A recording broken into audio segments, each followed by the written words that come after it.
우리 교육전사님으로 오신 임 전사님이 당당히 신학대학원에 합격했다는 거 들으셨어요? 제가 주일날 설교 못하기 때문에 감사 제목을 못 나누는데요. 합격했어요. 쉬운 게 아니에요. 당연한 게 아니에요. 예전에 우리 김찬영 전사님이 떨어져갖고 1년 동안 제가 그래서 그랬어요. 전사님 떨어져서 괜찮다. 우리 교회는 떨어지는 게 아주 자연스러운 거다. 그랬더니 이제 우리 또 모 강수사님은 자기는 5번 떨어진 사람이다. 자신 있게 얘기해서 우리는 그런 걸 부끄러워하지 않는 교회다. 자신 있게 해라 그랬는데 합격을 했어요. 감사하죠. 또 하나님께서 지난 주일날 이웃초청잔치 때 몇 명 온 거 들으셨어요? 무려 23명. 막 코로나19가 확진돼 늘어나면서 못 온다고 막 카톡방에 올라오는 걸 보면서 마음을 비워야겠다 그랬는데 2부 예배 때 3명 오시고 3부 예배 때 20명이 오신 거예요. 정말 기대를 안 했기 때문에 더 감사하더라고요. 이 시국에 23분이 왔다. 근데 또 오신 분들 이렇게 얼굴을 보니까요. 참 올 수 없었던 분들이 온 것을 보면서 참 감사했어요. 그리고 아무리 코로나가 난리를 펴도 하나님이 작정한 영혼들을 구원하신다. 그러니까 우리가 포기하거나 두려워하지 말고 그러니까 우리 할 일을 하는 거죠. 우리는 상황이 좋아지고 마음껏 행사를 할 수 있을 때 해야 된다고 생각하지만 아닌 거예요. 이런 상황도 주님이 주셨으니까 이런 상황에서 우리 할 바를 하면 결국은 하나님이 하나님 일을 행하신다. 할렐루야. 여러 모든 부서에서도 마찬가지. 모든 교구, 모든 부서, 모든 기관에서도 풀릴 날을 기다리지 마시고 그냥 지금 현재 상황에서 할 수 있는 대로 하세요. 예를 들어서 이제 성맥 12기가요. 7명인데 이제 증도 여행을 가야 되잖아요. 1년을 지났으니까. 가니 많이 막 하다가 결국은 2대로, 승용차 2대로 갔어요. 2대로. 그러니까 그 운전하시는 분은 오가는 길을 증도를 다 한 건데 이 봉고로 가는 거하고 승용차 가는 게 차이가 뭐냐니까 이 봉고는 인원이 많고 이게 시끄러워서 전체 나눔이 잘 안 되잖아요. 4명씩 타니까 그 안에서 아주 깊은 나눔이 되는 거예요. 그래서 중간에 또 제비 뽑아서 뽑기해서 바꾸고 그러니까 그 어느 여행 때보다도 깊은 나눔이 있었다. 이런 맛이 있구나.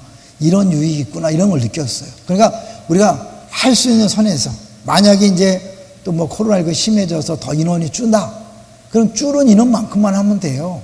아싸리 안 하고 포기하지 말고 그 줄은 인원 한해서 모이면 되는 거죠. 그렇게 하시면 주님이 하신다는 걸 계속해서 우리가 볼 수 있는 것 같아요. 자, 이제 오늘 제목을 한번 같이 보겠습니다. 오늘 제목은 예수는 하나님이시다.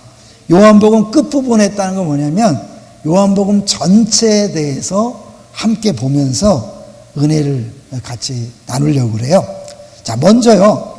이 요한복음과 다른 공관복음서의 차이가 뭘까? 대표적으로 요한복음에만 나오는 기적들이 있고요. 공관복음서에 나오는 기적들이 있어요.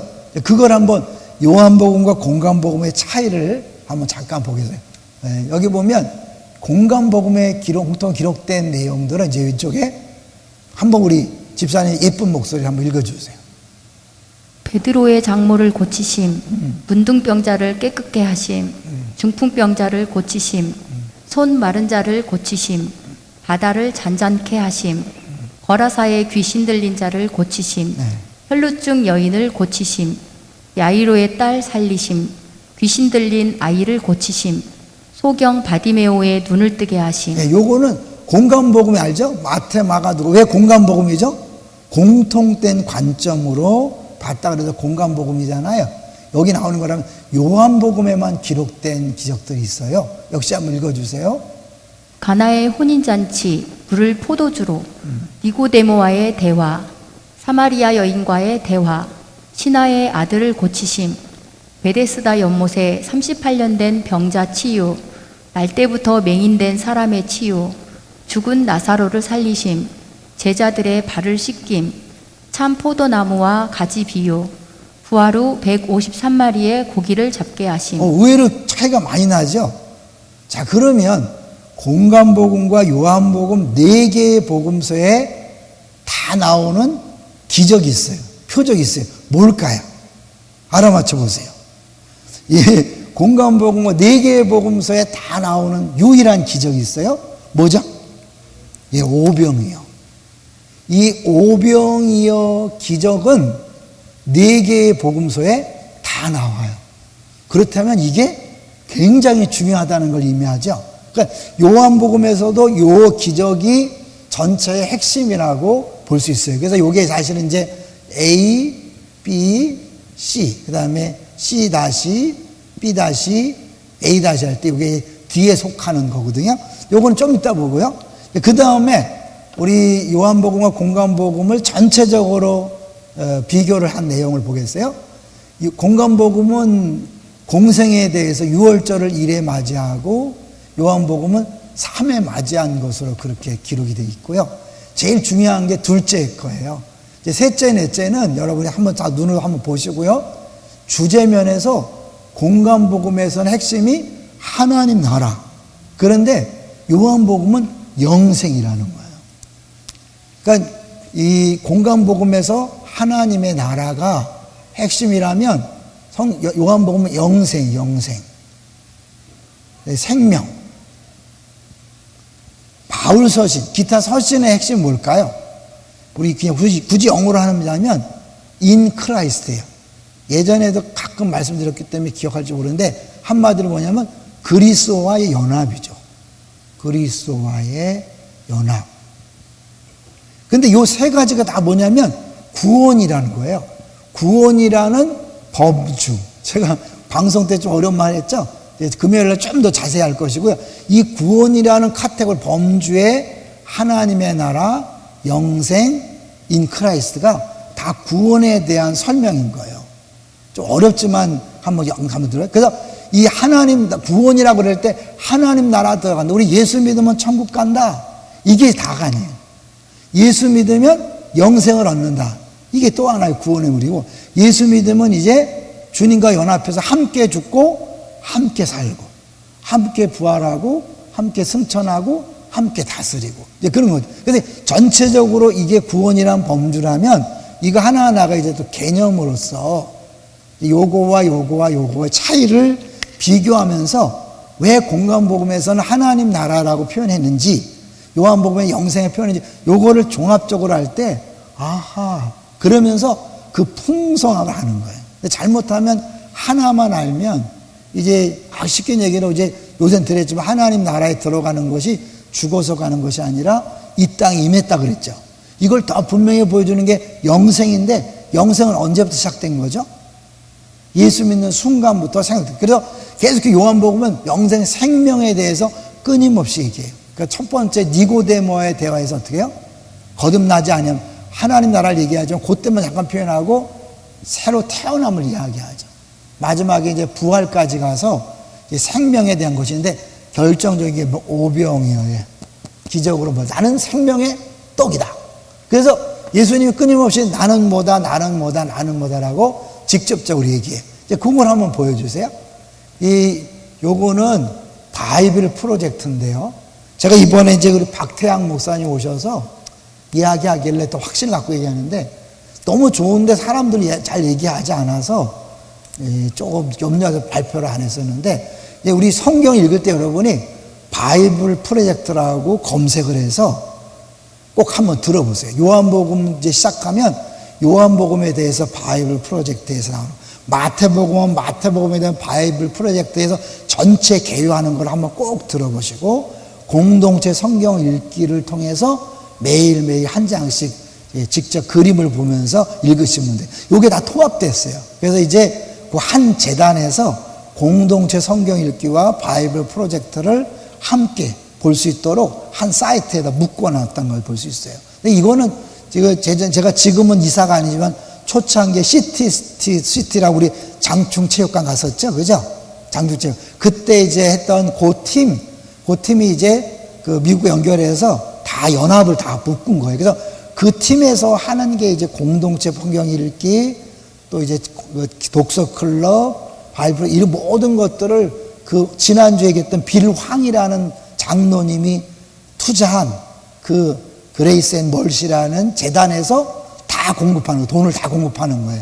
그러니까 한 분이 거의 투자한 것을 거기서 다 하는 거니까요. 믿고 한번 보셔야 될 것 같아요. 그래서 바이블 프로젝트에 나오는 이제 그 요약본의 하나예요. 자, 7번의 나는 뭐뭐다. 많이 들어봤죠? 나는 뭐다. 나는 생명의 떡이다. 나는 세상의 빛이다. 나는 양의 문이다. 나는 선한 목자다. 나는 부활이요 생명이다. 그다음 나는 길이요 진리요 생명이다. 나는 참 포도나무다. 여기 어디 나오는 거죠? 요한복음에 나오는 거거든요. 근데 요거는 출애굽기에서 모세가 당신을 뭐라고 소개해야 됩니까? 그럴 때 나는 스스로 있는 자다. 그걸 영어로 하면 I am that I am이라고 그랬죠. 그냥 결국 나는 있는 자다. 그거를 보여주는 거예요. 이 구약에 나타난 그 하나님이 바로 예수님이라는 것을 보여주고 있는 거죠. 이제 그리고 나서 7번의 나다는 뭐냐면 저 4장 26절, 6장 20절, 8장 24절 보면 예수님께 나야 나, 바로 나야, 그가 나야. 빌라도가 물었을 때 그게 나야. 그리고 또 이제 그 사람들 잡으러 왔잖아요. 예수가 누구냐? 나야. 그래갖고 사람들이 놀라게 만든 거예요. 그러니까 7번의 나다가 나오는 거죠. 그리고 이제 하나 더 보여주시면 7번의 표적이 나오는 거예요. 그러니까 7번의 나는 뭐뭐다, 7번의 나다, 7번의 표적. 그러니까 이게 우연이 아니겠죠. 그러니까 요한복음은 철저하게 이 요한이 이 의도적으로 한 거예요. 뭘 의도했죠? 여기서 잠깐 놔두시고요. 본문 한번 우리가 읽었던 본문을 보세요. 요한복음을 기록한 목적이 딱 나오잖아요. 20장 30절 시작. 예수께서 제자들 앞에서 이 책에 기록되지 아니한 다른 표적도 많이 행하였으나 많이 했죠. 예수님이 얼마나 많이 했어요. 그러나 그 많은 표적 중에 다 기록한 게 아니라 대표적으로 뭐예요? 7개를 뽑은 거예요. 7개. 그러니까 굉장한 거죠. 그러니까 이 그 많은 표적 중에 7개를 뽑았다는 건 이게 가장 예수님이 하나님이라는 걸 보여주는 가장 중요한 표적이라는 걸 보여주는 거죠. 보여주는 걸 보여주는 거예요. 그 다음에 31절 이 표적을 골라서 기록한 이유가 31절이에요. 시작. 오직 이것을 기록함은 너희로 예수께서 하나님의 아들 그리스도이심을 믿게 하려 함이요 또 너희로 믿고 그 이름을 힘입어 생명을 얻게 하려 함이니라. 뭐예요? 예수님이 하나님의 아들이다. 우리 계속 얘기했죠. 하나님의 아들이라는 것은 하나님이라는 거라 그랬죠? 얘기했잖아요. 기억나세요? 개 새끼는 강아지라고 말하자면 뭐예요? 개잖아요. 그죠? 개 새끼라서 말이 되는 게 아니잖아요. 말의 새끼는 망아지지만 말이고, 소의 새끼는 송아지지만 소죠. 사람 새끼는 아가라고 하지만 뭐예요? 사람이란 거예요. 그리고 하나님의 그런 표현을 쓰기는 어렵지만 하나님의 아들이다. 그 말 왜? 하나님이라는 거예요. 그러니까 우리가 하나님 아들이 된다는 건 하나님처럼 되는 거거든요. 영생을 얻는다는 건 뭐예요? 신적인 삶을 얻는 거죠. 하나님이 갖고 있는 생명을 우리가 누리게 되는 거예요. 그래서 이제 요한복음을 김세훈 교수님 한 분이 쉽게 설명하기를 요한복음은 유대교적 배경이 있어요. 구약 성경에 대한 내용들, 유대인들의 익숙한 내용들 있지만 특별히 요한복음은 왜 다르냐면 이방인들, 헬라 철학의 영향을 받은 모든 이방인들에게 예수님이 하나님의 아들이심을 그들이 알고 있는 철학적인 사고를 바탕으로 설명한 거예요. 그래서 결국은 이런 구조 속에서 이 계속해서 보면 위와 아래를 얘기하거든요. 위에 있다 왔다, 너희 아래에 있다, 막 이렇게 한 거 뭐냐면 다 그 플라톤의 이원론적인 철학 구조를 기본으로 하는 거예요. 그러니까 너무 어렵다. 그렇지만 이게 공부한 사람들에게는 너무 이해가 쉬운 거예요. 왜냐하면 이제 이 위와 아래를 이렇게 구분해서 사고를 했던 그 모든 철학 사고 기반을 염두에 두고 했기 때문에 대단한 거죠. 그러면서 이걸 이렇게 하는 건 뭐냐면 전혀 이걸 엉뚱한 해석을 하지 않도록 그렇게 하는 거죠. 자, 이제 그러면 구체적으로 한 번 더, 다시 한번 그림 보여주시고 지나갈게요. 7개 표적인데 몇 개 나와 있어요? 빨리 보세요. 몇 개죠? 저 뭐예요? 7개라면서 왜 6개만 나왔죠? 하나 벼 있는 건 뭘까요?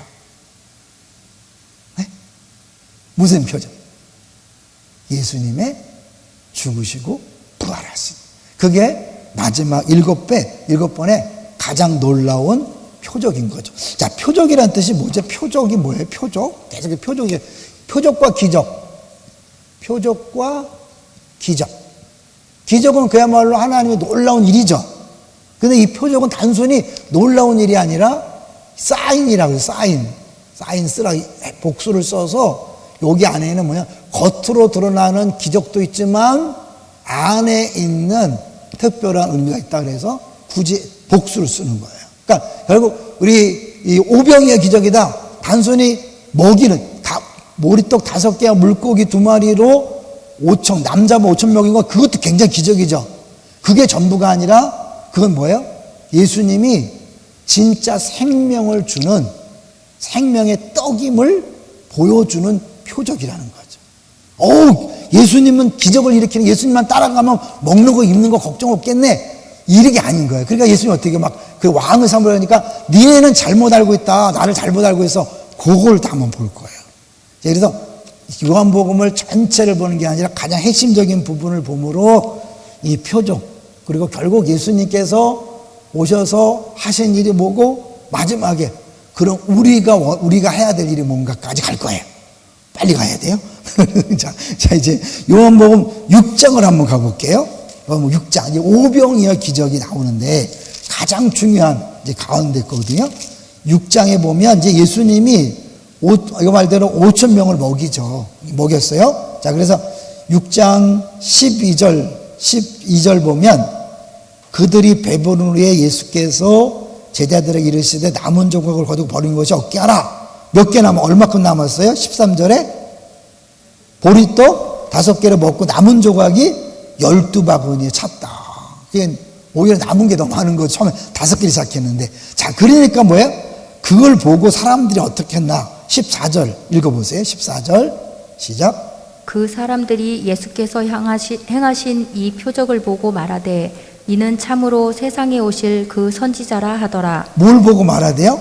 표적이라고 얘기하잖아. 이 표적을 보고 말하되 이는 참으로 세상에 오실 그 선지자라 하더라. 그리고 나서 어떻게 해요? 사람들이 막 놀래 자빠지면서 어떻게 해요?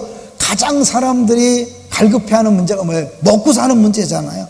이 먹고 사는 문제를 이 사람이 해결해 준다. 15절 보세요. 15절 시작. 그러므로 예수께서 그들이 와서 자기를 억지로 붙들어 임금으로 삼으려는 줄 아시고 다시 혼자 산으로 떠나 가시니라. 네. 와, 이분만 우리가 왕 삼으면 먹을 걱정 없겠다. 그래서 모든 우리 성경을 쭉 볼 때 계속해서 왕에 대한 얘기 나오잖아요. 왕이 할 일은 뭐죠? 왕은 백성들을 잘 먹여야 돼. 그리고 백성들을 적들로부터 보호해줘야 돼. 그러니까 예수님이 우리 왕이요 할 때는 뭐예요? 겉으로 볼 때 우리를 먹이시고 우리를 지키시는 게 당연한 거예요. 그러니까 어떻게 해요? 무엇을 먹을까 마실까 염려하지 마라. 그건 왕이라면 기본적으로 해주는 거다. 그러니까 결국 예수님께서 우리 왕이기 때문에 그러면 당연히 해주는 거고, 그 정도가 아니라 뭐예요? 먼저 그의 나라와 그의 의하라. 왜? 그 예수님 왕이신 나라는 째째하게 단순히 먹고 마시며 사는 나라가 아닌 거예요.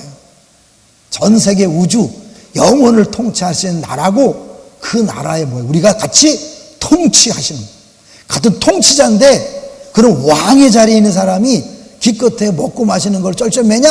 그건 아니라는 거예요. 여기서 또 너무 흥분해서 많이 가면 안 되니까 이제, 그죠? 그래서 결국 뭐야? 이 사람들이 먹고 사는 문제 해결되겠다고 왕을 삼으니까 어때요? 억지로니까 어때요? 예수님이 아니니까 피하시죠. 피하고 이제 어떻게 해요? 바다 위를 걷는 기적을 보여주시죠. 이게서 오병이어 기적과 바다 위를 걷는 기적을 하나로 묶어서 이야기해요. 그러니까 바다 위를 걷는 건 뭐예요? 자연 질서를 초월하는 거잖아요. 그러니까 예수님이 창조주라는 걸 보여주는 거예요. 오병이어는 출애굽했을 때 모세가 이스라엘 백성들에게 그 만나와 메추라기를 먹게 했던 리더였던 것을 보여주면서 그런 지도자다. 그런 리더자. 그렇지만 거기에 끝나는 게 아니라 진정한 지도자의 힘을 보여주려고 했는데 이들은 어떻게 해요? 단순히 구약의 그 출애굽 그것만 생각하면서 어떻게 해요? 와, 또 다른 모세가 왔구나. 우리가 이 사람 왕삼 되겠다. 이들 아니야. 야, 나 그 정도가 아니야. 얘기하는 거예요. 잘 생각하세요. 예수님 그 정도가 아닌 거예요. 그 정도가. 그래서 어떻게 해요?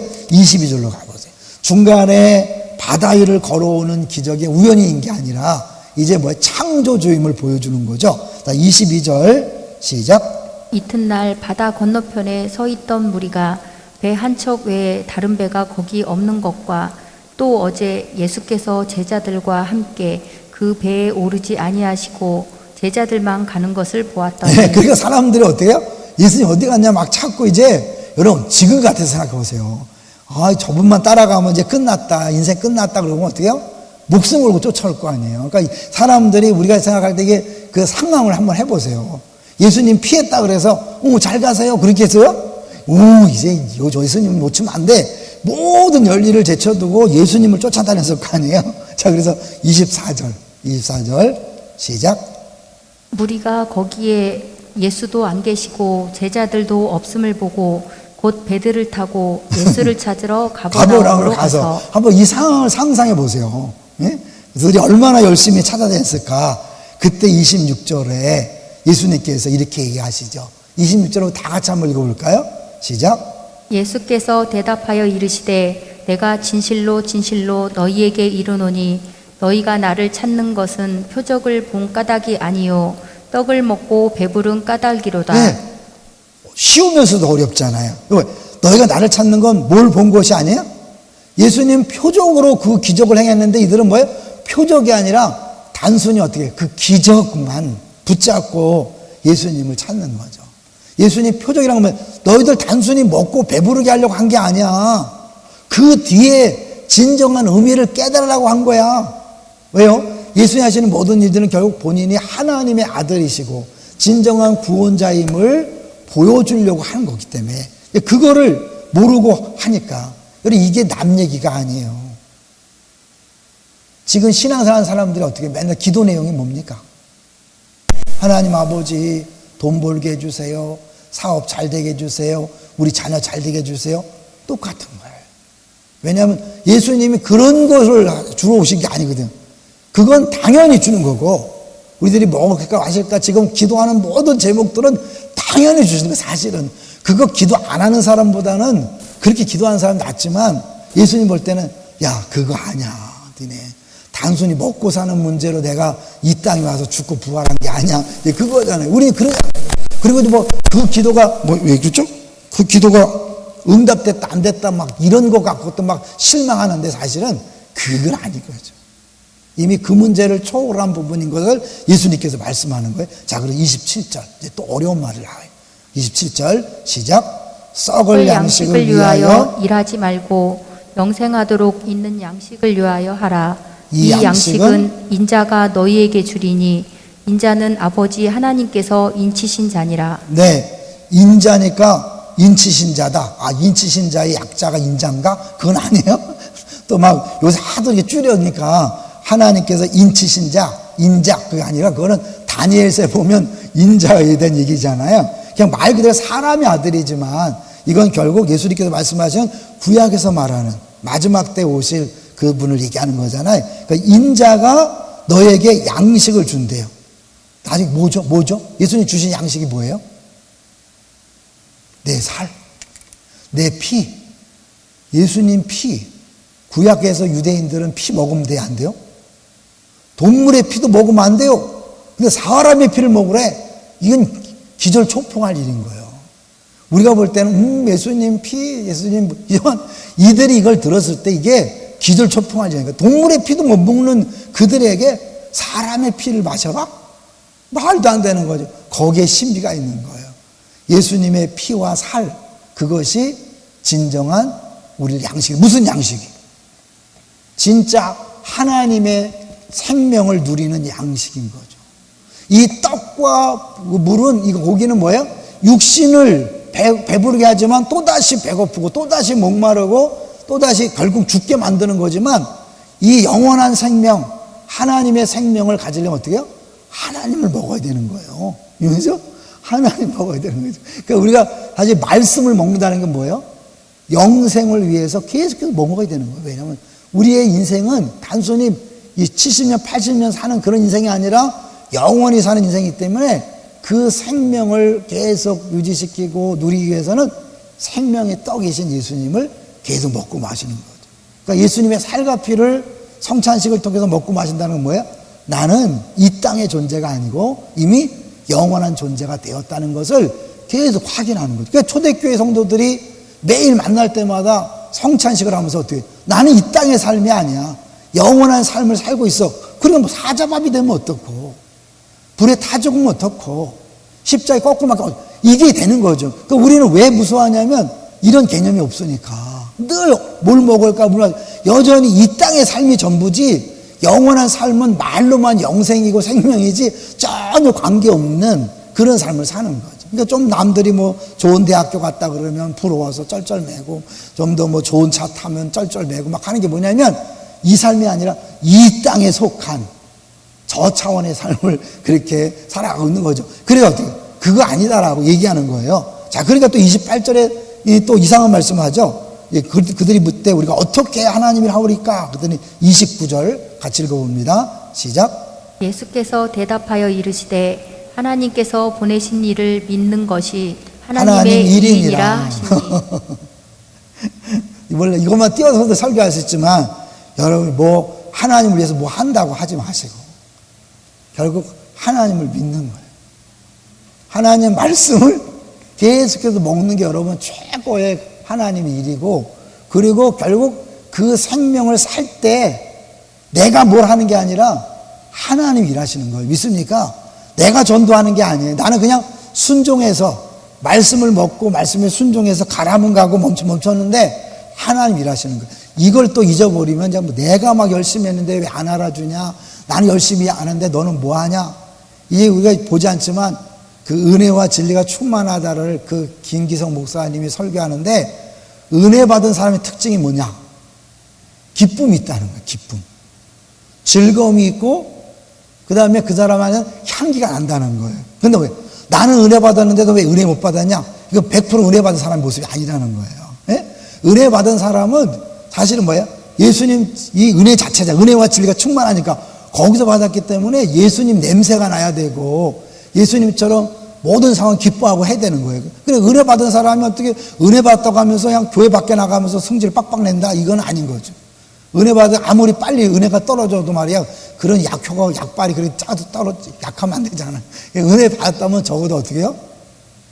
이게 일주일을 살 수 있는 그런 기쁨과 감사와 향기가 나야 되겠죠. 이것도 믿는다는 거. 여러분, 우리가 이 구체적으로 막 우리가 신앙생활 한다는 자체가 때로는 잘못된 엉뚱한 걸 붙잡고 막 할 때가 있는 거죠. 얘기하는 거. 자, 넘어가겠게요.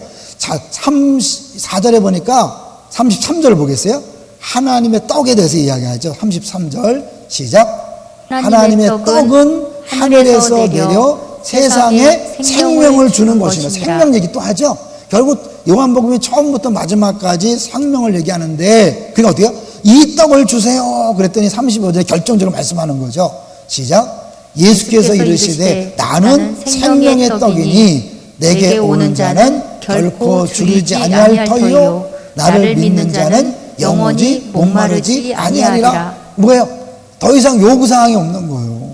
오늘도 어떻게 해요? 남편한테 요구 많이 하지 않았어요? 아내한테 요구 많이 하지 않았어요? 부모와 자녀에게 요구 많이 하지 않았어요? 여러분 왜 짜증이 났어요? 왜 화가 났어요? 왜 스트레스 받았어요? 100% 그 뿌리에는 요구사항이 있기 때문에 그런 거예요. 그 요구사항을 사람이 들어주는 게 아닌데, 여러분 정 어렵고 힘든 스트레스 받으면 어떻게 해야 돼요? 내 요구를 들어줄 수 있는 유일한 분인 주님에게 구해야 되는데, 이걸 안 하고 옆에다 구하다 보니까 또 싸움이나 갈등이 생긴 거잖아요. 생명의 떡이요. 그분을 먹으면 목마르지 않는 거예요. 목마르지 않고 배고프지 않다. 요구사항이 없는 거예요. 순례자의 삶을 넉넉히 가는 거예요. 그죠? 요구하지 않으니까 감사하면서 기뻐하면서 어떻게 하면 남을 섬길까? 그렇게 되는 거잖아요. 자, 쭉 내려가세요. 그 다음에 40절 시작. 내 아버지의 뜻은 아들을 보고 믿는 자마다 영생을 얻는 이것이니 마지막 날에 내가 이를 다시 살리리라 하시니라. 이 표적, 많은 표적 중에 뭐야? 이 예수님이 하나님 아들이라는 걸 보여주는 표적을 골라서 했잖아요. 그리고 어떻게? 아, 이제 저분을 보고 진짜 하나님 아들이구나. 믿으면 영생해. 그죠? 영접하는 자, 곧 그 이름을 믿는 자 영생이잖아요. 하나님께서 예수님을 이 땅에 보내셔서 그분이 하나님이심을 세상에 보여주고, 하나님 어떤 분이 보여주는 진정한 계시잖아요. 계시. 그렇기 때문에 그분을 볼 때 하나님은 저런 분이구나라고 믿고 사람들이 구원을 받는 거예요. 그럼 이제 우리가 할 일은 뭡니까? 하나님이 예수님을 보낸 것처럼, 자, 20장으로 가보는 거예요. 우리가 헌금 시간마다 듣는 내용이 뭔지 보세요. 이런 배경으로 여러분이 이 내용을 보시란 말이에요. 하나님 예수님을 보내신 건 뭐예요?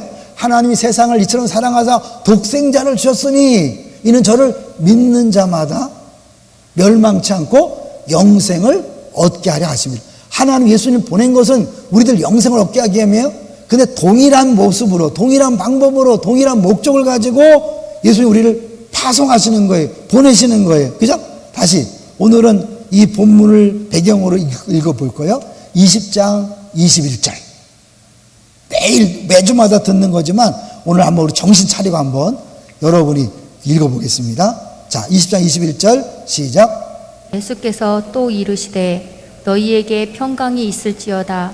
아버지께서 나를 보내신 것 같이 나도 너희를 보내노라. 이 말씀을 하시고 그들을 향하사 숨을 내쉬며 이르시되 성령을 받으라. 너희가 누구의 죄든지 사하면 사하여질 것이요 누구의 죄든지 그대로 두면 그대로 있으리라 하시니라.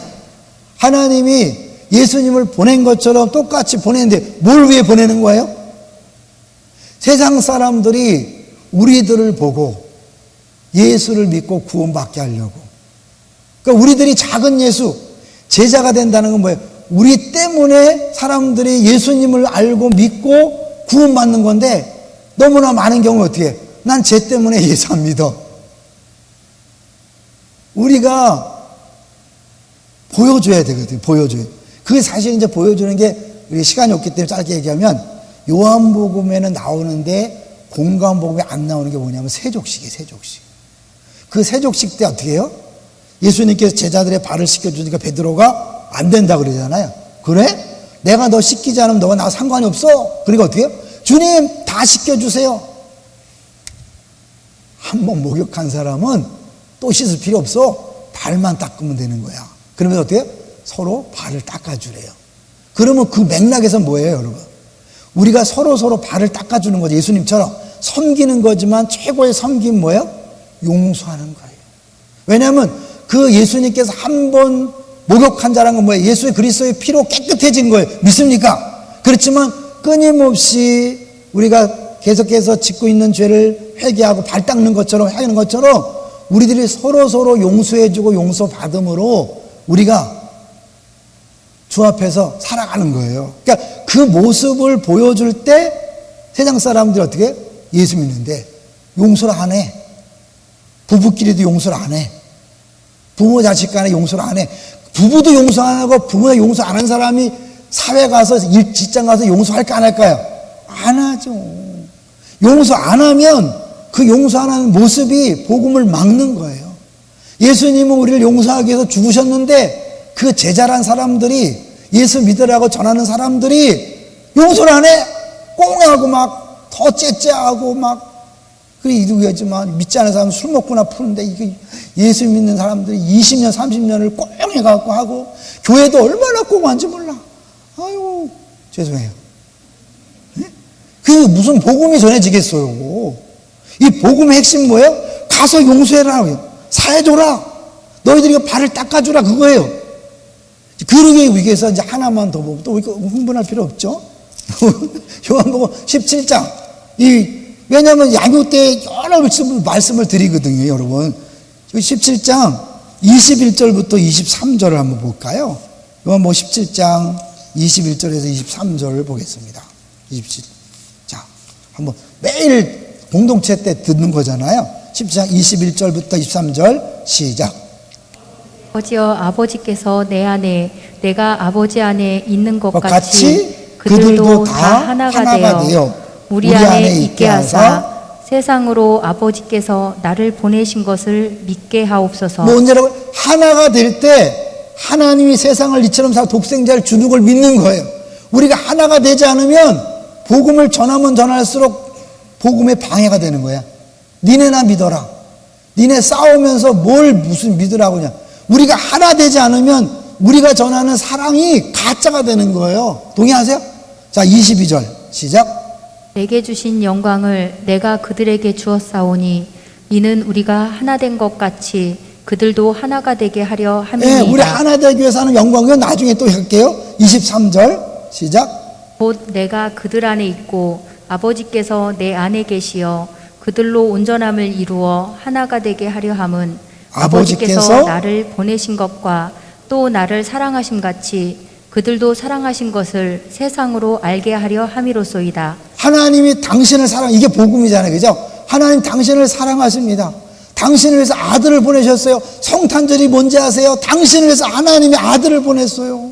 그 하나님이 사람 몸을 입고 입어서 죽었어요. 그걸 믿으려면 어떻게 해요? 우리들이 하나가 될 때 세상 사람들을 믿는다는 거예요. 그러니까 우리가 하나가 안 된 사람들이 막 크리스마스 캐롤을 부르고 성탄 추리하잖아요. 난 쟤들 때문에 안 믿어. 이렇게 되는 거예요. 하나 되지 않는 교회는 그야말로 있으면 더 방해가 되는 거예요. 하나 되려면 어떻게 되죠? 아, 그 인간이 잘해야죠. 아니에요. 내가 용서하고 100% 용납할 때 하나가 되는 거예요. 믿습니까? 절대 50%씩 양보해서 되는 게 아니에요. 예수님이 니네들 잘못했다고 고백하고 무릎 꿇으면 내가 죽어줄게. 그게 아니잖아요. 막 손가락질하는 그들을 위해서 예수님이 죽으셨어요. 그게 용서고 그게 사랑인 거예요. 그게 십자가예요. 자기 십자가를 지고 날 따르라. 사랑할 만해야 사랑하죠.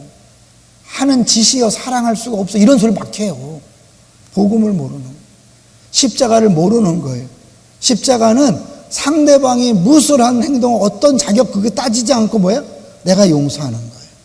여러분, 그것이 요한복음에서 하나님이 예수님을 보내신 목적이고 그 예수님이 우리를 파송하시는 목적이에요. 믿습니까? 좀 너무 메시지가 무거워요?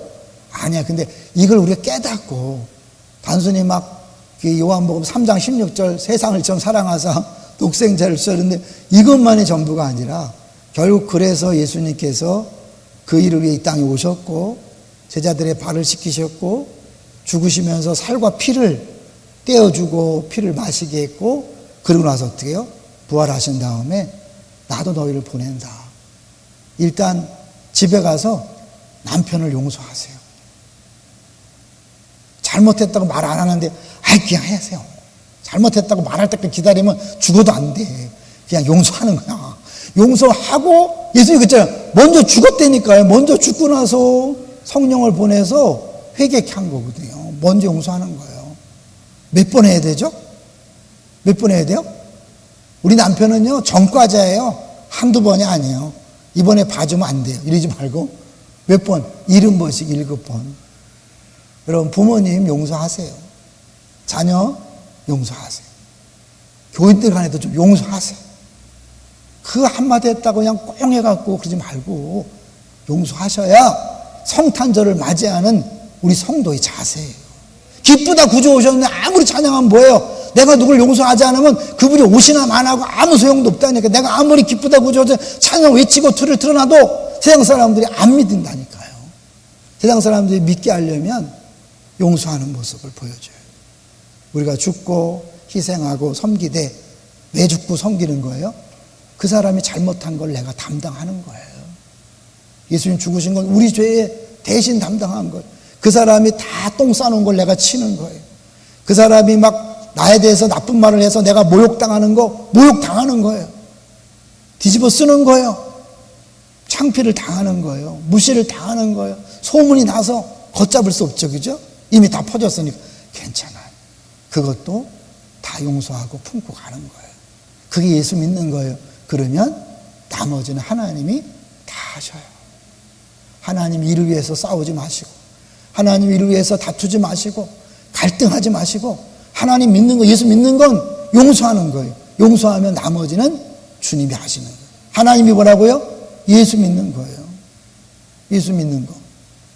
이번 성탄절을 맞이하면서 또 우리 요한복음을 계속해서 우리 설교하고 듣고 배우면서 핵심, 그분이 오셔서 한 일이 뭐고, 왜 그렇게 했고, 결국 목적이 뭐고, 그것 때문에 우리의 삶이 뭔지 우리 선포합니다. 우리 교육자간에도 우리 모든 장로님, 안수생 권사님 다 성탄절을 맞이해서 다 털고 다 용서하고, 그 사람이 어떻게 봐도 상관없어요. 내가 용서하면 되는 거예요. 나머지는 그 주님이 하실 거니까 난 내가 할 일만 하고, 그리고 주님이 하실 일을 기대하자고요. 할렐루야.